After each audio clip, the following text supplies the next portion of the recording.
These past couple of weeks, we've been talking about living upside down. We've talked about living in the kingdom and living different. This is us. You see, we're stuck in the middle of the kingdom and the world. You see, we want to live like everyone else, but we know that it's right to follow God and live upside down. All right, let me tell you a story. You see, Peter was a disciple of Christ. He was one of the great leaders of the church. Jesus actually called him the Rock. You see, Peter was like Jesus' right-hand man. You see, he lived upside down. After the resurrection of Jesus, Peter went around starting churches and preaching the gospel. He was so enthusiastic and excited about it that people actually thought that he was drunk. He went around healing people and proclaiming the gospel. He lived upside down. Well, there came a time when the government wanted to silence the Christians. So they targeted Peter, the leader of the Christians. They captured him, they tried him, they convicted him, and they sentenced him to death by crucifixion. He was going to die just like Jesus did. But you know what he did? Peter, the guy who loved Jesus, Peter the Rock, the upside down Peter. He said, I am unworthy to be crucified like Christ. Crucify me upside down. He went to his death upside down. So what does all this mean? I mean, when we make this decision to live upside down and to follow Christ and to live in the kingdom, it's serious. We're making a decision to follow him to death. We're making a decision for eternity. Come here, let's check this out. Do you see this logo? Do you see the words and all the letters? Do you see the P's and the S's? Do you see what they make? Do you see this E?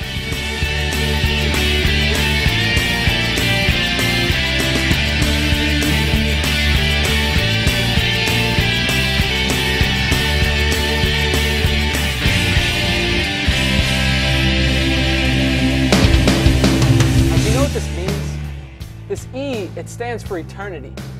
You see, when you decide to live upside down, you're deciding for eternity. When you commit to follow Christ, you're following him for eternity. See, now we're all going to make mistakes along the way. We're all going to want to live back down here. We're all going to want to live on this plane. That's what we're going to feel like. But even Peter, that upside down guy, I mean, he was always screwing up, but he was always living upside down.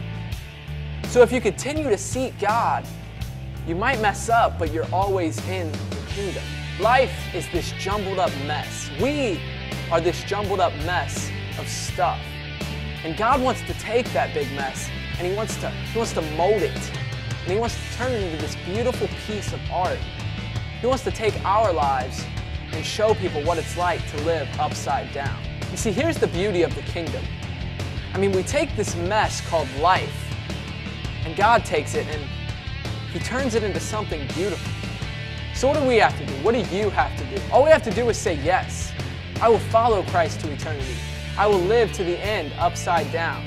God, turn me upside down.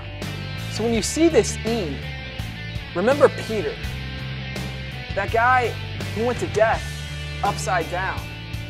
That guy who wasn't that great at life, and that guy that Jesus called the Rock. Remember Peter and remember yourself. You, this person with this big mess. Give that mess to God and let him turn it upside down.